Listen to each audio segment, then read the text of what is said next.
여러분, 여러분은 어릴 적에 꿈이 있으셨어요? 뭐가 되고 싶으셨나요? 뭔가 특별한 게 되고 싶으셨던 게 있으셨나요? 요즘 아이들에게 나중에 커서 꿈이 뭐냐? 이러고 물어보면 연예인 되고 싶다는 아이들이 많다고 하죠.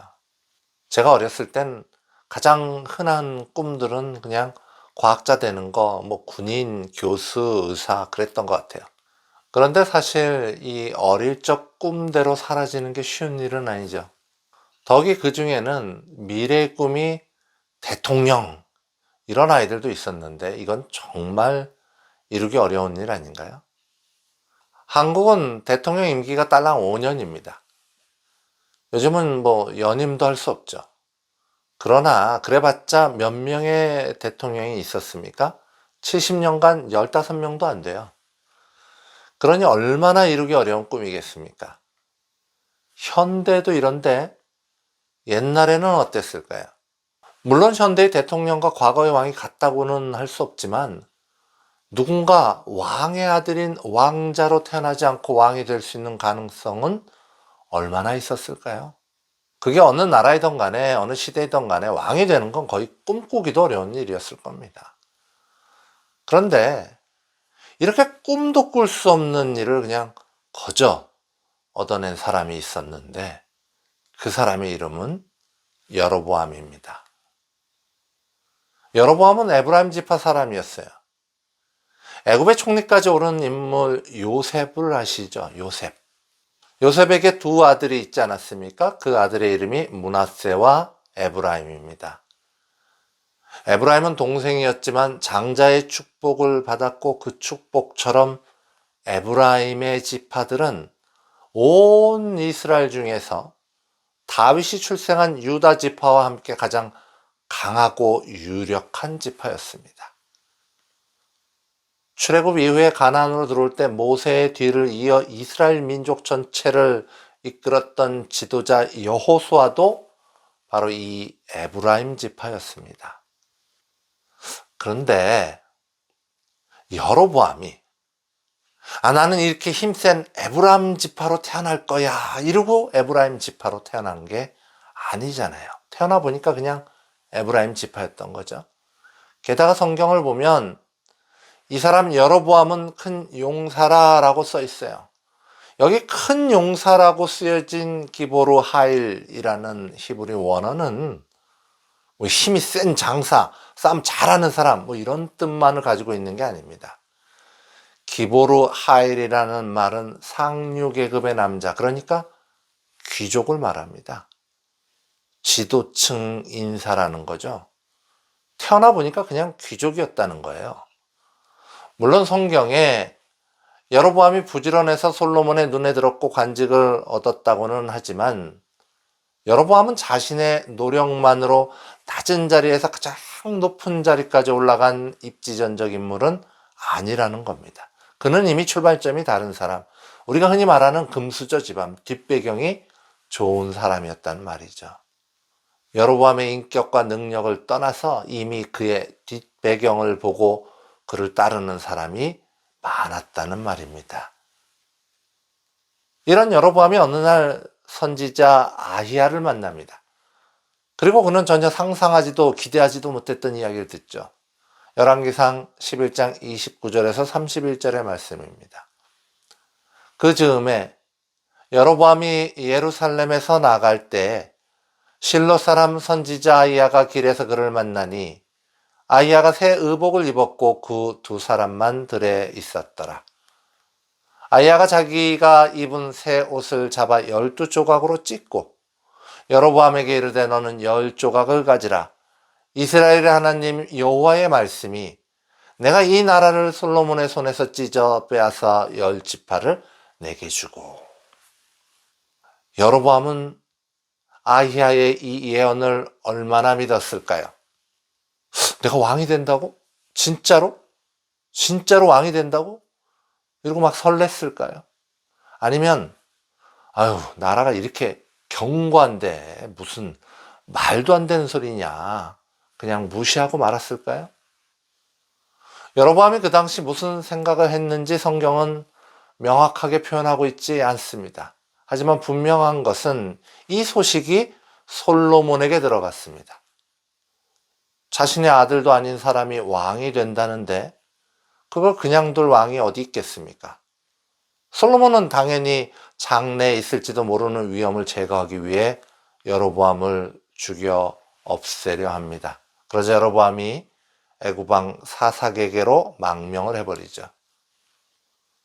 그러나 여로보암의 망명길은 다윗이 겪었던 고통의 도망자 생활과는 완전히 달랐습니다.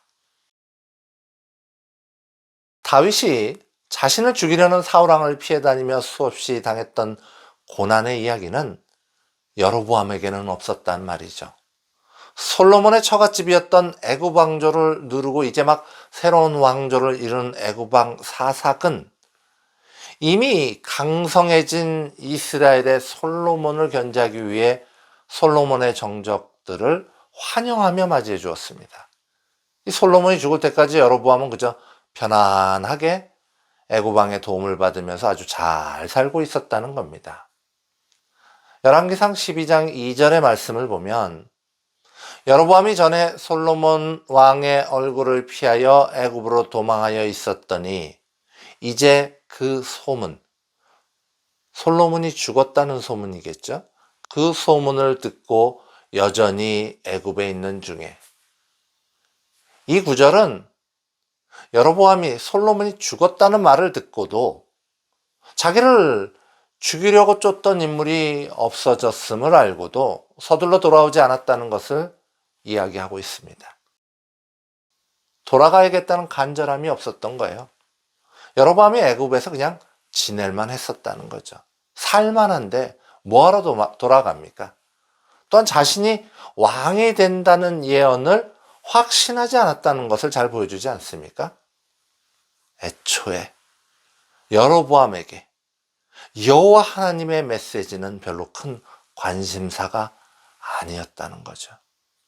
때로 우리는 부유한 집안에서 자라는 아쉬울 것이 없이 그냥 건강과 풍요를 누리며 평안히 살아가는 사람들 중에 하나님의 임재와 역사심을 전혀 느끼지 못하는 사람들을 보지 않습니까?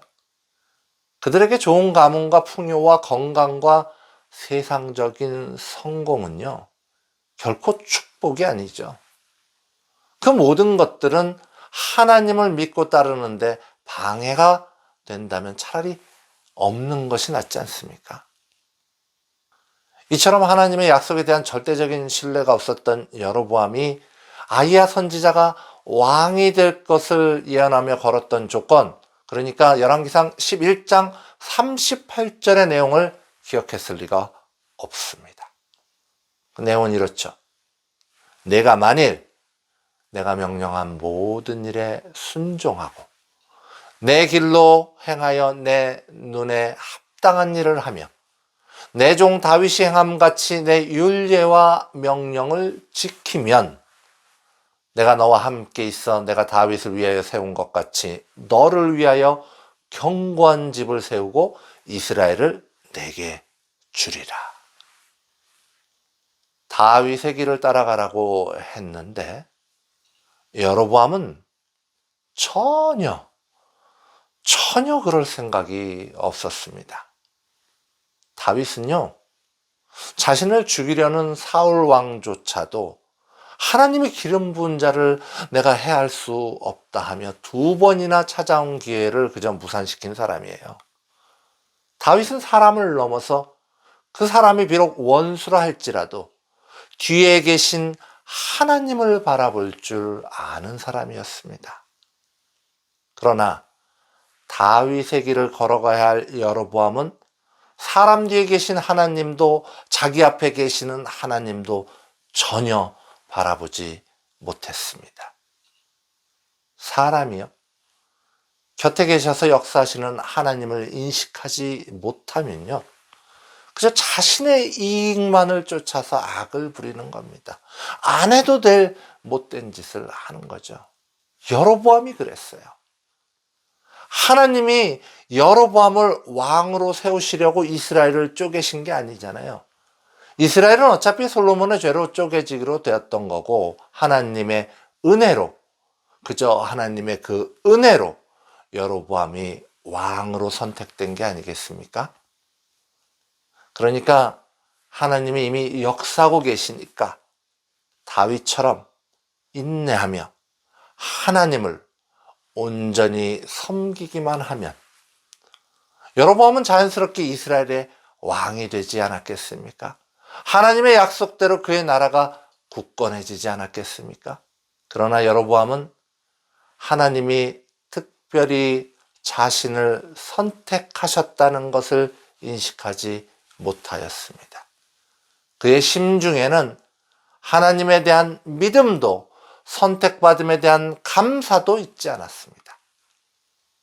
별다른 노력 없이 그저 힘센 에브라임 지파에서 태어나고 그저 유력한 귀족 집안의 자녀가 되고 위험할 때 안전하게 애굽 왕의 보호 아래서 위기를 잘 넘기고 남들의 도움으로 왕이 된 여로보암은 자신이 갖고 있는 것, 자신이 누리고 있는 모든 것들이 하나님께로부터 온 것임을 인식하지 못하였습니다.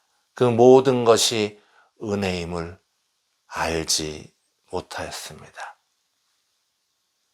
여로보암의 거저받아 누리는 이 은혜들은 그저 하나님의 선택에 힘입어 아무런 수고함도 없이 아무런 희생이나 대가도 없이 왕 같은 제사장의 삶을 살고 있는 우리들의 모습을 떠올리게 합니다.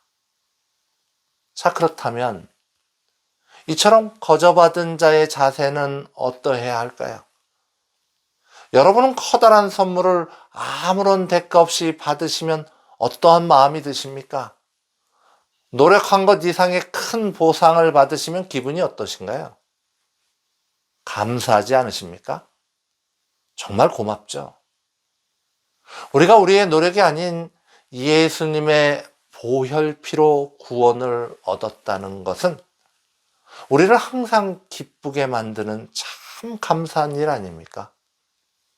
구원에 대한 확신, 하나님의 약속에 대한 신뢰가 있는 성도는 그러기에 기쁨과 감사와 기도가 넘칠 수밖에 없는 이유입니다.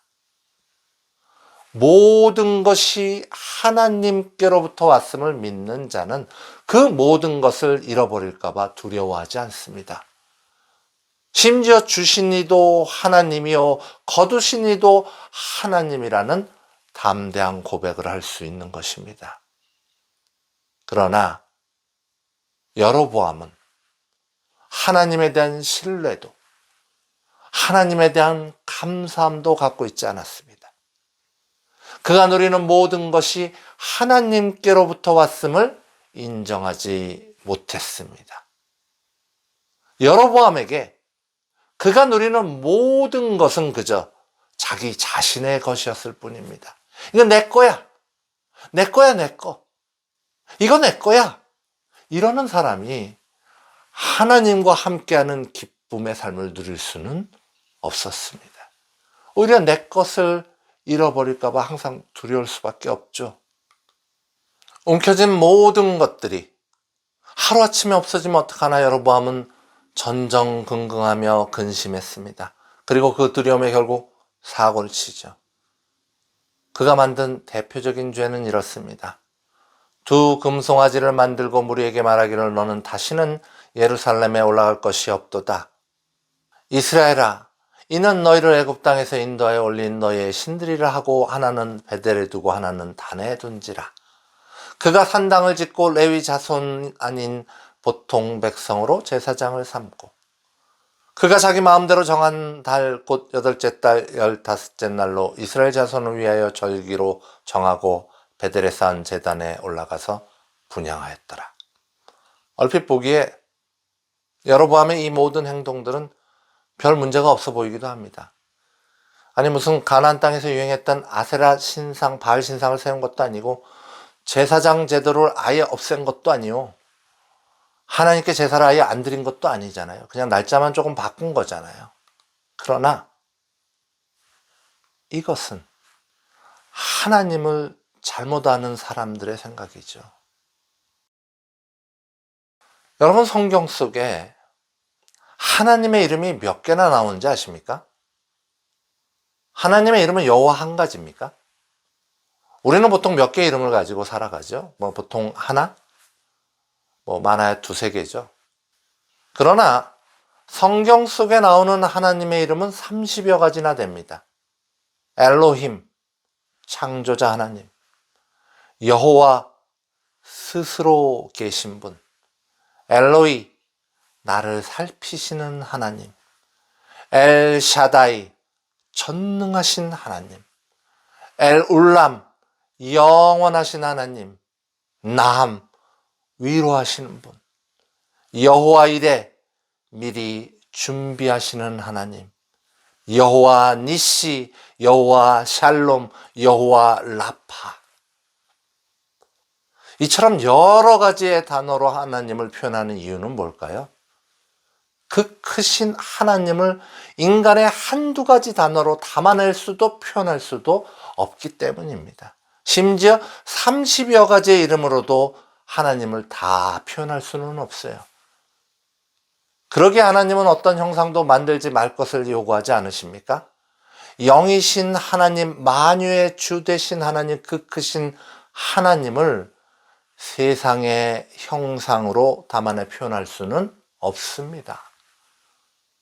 그러나 여로보암은 금붙이 송아지의 하나님을 담아내려 하였습니다. 만유의 주 되신 하나님을 밭이나 갈고 죽어서 고기나 내어주는 송아지의 형상으로 표현했습니다. 여로보암에게 속아 수많은 사람들이 이 금송아지를 하나님으로 섬기지 않습니까? 이것이 여로보암이 저지른 죄입니다. 둘째로 그는 레위인들을 쫓아내고 일반인들을 제사장으로 삼았습니다. 지금도 이게 오늘날처럼 발전한 이 시대도 우리가 안정적인 직업을 갖는다는 건 얼마나 어려운 일입니까? 평생에 보장되는 좋은 직장이 얼마나 있겠습니까? 더욱이 그 옛날 가나안 땅에서 온전한 직업이 몇 개 되지도 않던 그 시대에 평생의 생계를 책임져주는 제사장직은 얼마나 선망의 대상이었을까요? 그런데 여로보암이 이걸 일반인들에게 열어버렸어요. 그러니까 제사장직이 직분에서 직업으로 순식간에 바뀌었습니다. 하나님을 섬기는 신성한 직분이, 오직 레위인만이 감당했던 신성한 직분이 돈벌이를 하는 직업으로 바뀌었다는 말입니다. 순수하게 하나님의 말씀을 가리키던 레위인들은 모두 쫓겨나고 온통 돈벌이 하러 온 일반인 제사장들로 가득 차버렸습니다. 백성이 그런 그들에게 뭘 배울 수 있었겠습니까? 북이스라엘 백성들의 신앙이 엉터리 제사장들과 함께 붕괴해 내린 것입니다.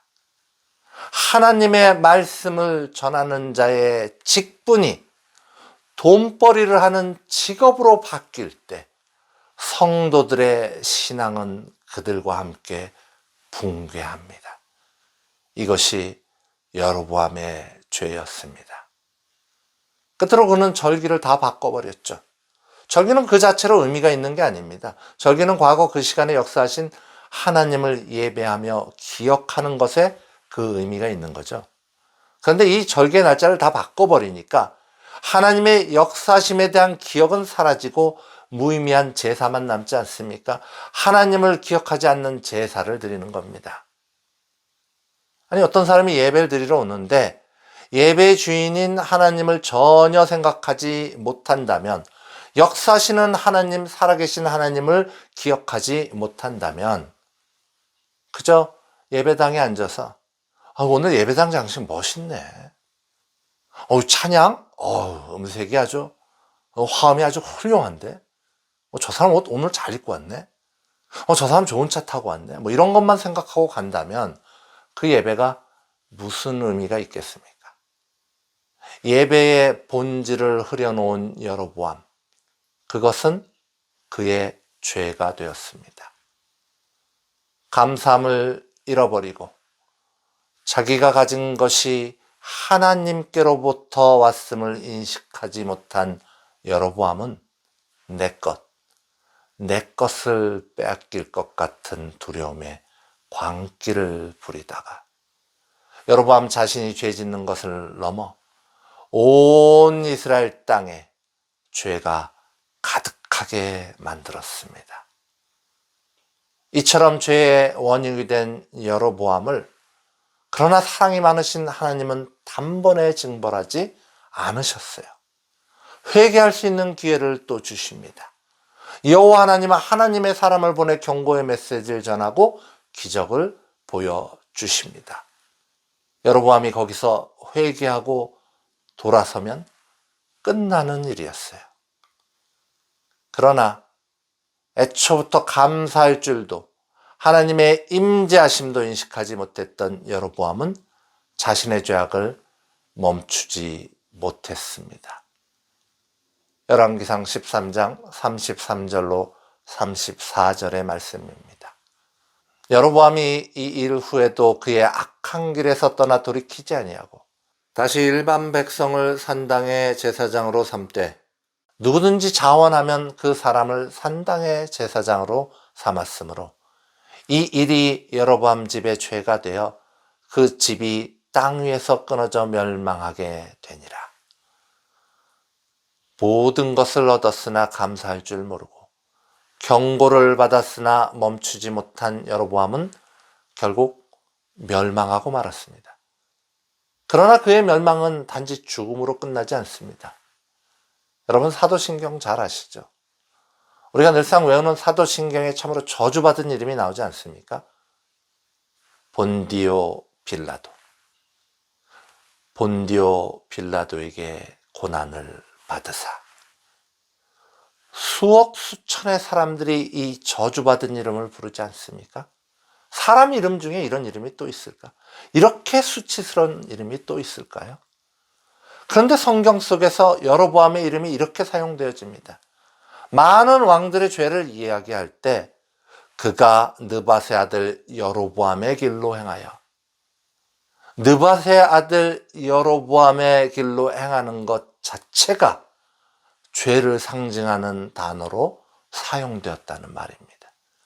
여로보암 그의 이름이 죄를 상징하는 수치스러운 이름이 되었다는 말입니다.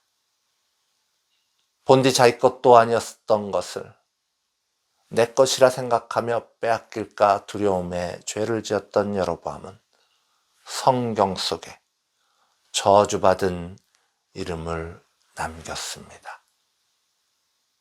사랑하는 성도 여러분, 하나님이 우리를 선택하심은 우리 노력의 결과물이 아닙니다. 하나님이 우리를 성도로 불러주심은 나 자신의 공로로 인함이 아닙니다.